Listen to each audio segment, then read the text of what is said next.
Welcome to the Packer Mentality Podcast, where I try to keep you up to date and shed a little light on what is happening on and off the field with the Packers. To my loyal listeners and viewers, a heartfelt thank you for your continued support. Your participation has been vital to the growth of this channel. If you haven't already, please take a moment to subscribe, leave your comments, and join me on social media at Packer Mentality.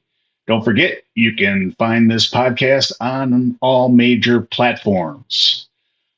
We're less than 24 hours away from round one of the NFL draft. Unfortunately, I am not going to be there in person, unlike the previous two drafts.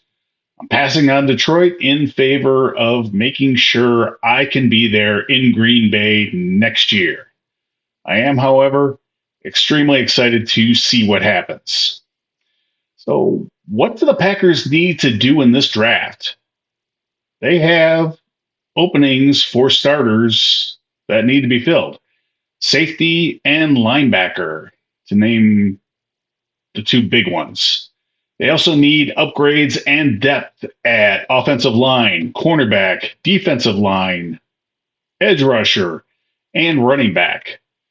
The only positions I'm relatively certain that they don't need to spend draft picks on are wide receiver and tight end. They did that last year, and they did it really well. So, what are the Packers' options in the first round? We know the Packers almost always pick players at premium positions in the first round. Those positions are quarterback, wide receiver, offensive tackle, pass rushers, and cornerbacks. We know they're not picking a quarterback in the first round, and I'm pretty sure they're not going to pick a wide receiver in the first round because they just don't, even when they need one. I don't think they would get good value picking a pass rusher in the first round because they have Rashawn Gary, Preston Smith, and Lucas Van Ness already on the roster. Eliminate those positions, and I think we are left with cornerback and offensive tackle. And since the Packers have only drafted one offensive player, Jordan Love, in the first round since 2011, I'm going to lean towards them going defense once again. That puts my focus squarely on cornerback or defensive back. The guys who fit the Packers' profile at corner in the first round are Terrion Arnold from Alabama, Quinion Mitchell from Toledo, Cooper DeJean from Iowa, Nate Wiggins from Clemson, and Kool-Aid McKinstry from Alabama. I believe Terrion Arnold and Quinion Mitchell are going to go in the top 15. If either one of those guys makes it past 15, I think the Packers have to at least consider moving up. The guy I've seen mock to the Packers the most at pick number 25 is Cooper DeJean from Iowa. He has the positional versatility that Jeff Hafley likes. He can play outside corner. He can play slot. He can play safety. He can play in the box. Problem is, I'm feeling less and less confident that he is still going to be there at pick number 25. Packers might have to move up a little. If he's still on the board at pick number 20, might need to make that move. If DeJean is gone, but Nate Wiggins or Kool-Aid McKinstry is on the board at 25, I'm going to lean towards the Packers drafting one of those guys. This doesn't mean I'm completely ruling out an offensive lineman. This is a really good draft for offensive linemen, and some of those guys are going to be there at pick number 25. And some more guys are going to fall into the second round where they could be available at pick number 41 for the Packers. But a couple of names to keep an eye on in the first round at pick number 25. Amarius Mims from Georgia, tackle. He's got great potential. However, he really lacks experience. Only 8 starts in 3 years in college, not even 1,000 snaps.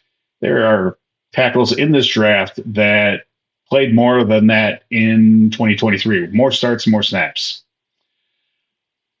Another guy is Tyler Guyton, tackle from Oklahoma. Probably only a tackle. I don't know if he has positional versatility. He is 6'7". I'm not sure that works at guard. But once we get into day two of the draft, more positions are going to be in play for Green Bay, and round two is where the Packers have really excelled in getting their guys. They still are going to need linebackers, safeties, offensive linemen, and corners, and this is where you're going to find some quality. Depending on what the Packers did in round one, here are some of the names to look at for picks 41 and 58. If they didn't draft Cooper DeJean in round one, they definitely need to address the safety position ASAP. In round two, they could look at Jaden Hicks from Washington State, Javon Bullard from Georgia, or Tyler Nubin from Minnesota. Packers are also going to need a linebacker. Some of the guys they could look at: Peyton Wilson from North Carolina State, Edgerrin Cooper from Texas A&M, and Junior Colson from Michigan. If the Packers didn't get a tackle in the first round, they definitely need to address the offensive line. And in the second round, probably not limited to offensive tackles. You could look at centers. Two guys available in the second round could be Jackson Powers Johnson from Oregon or Zach Frazier from West Virginia.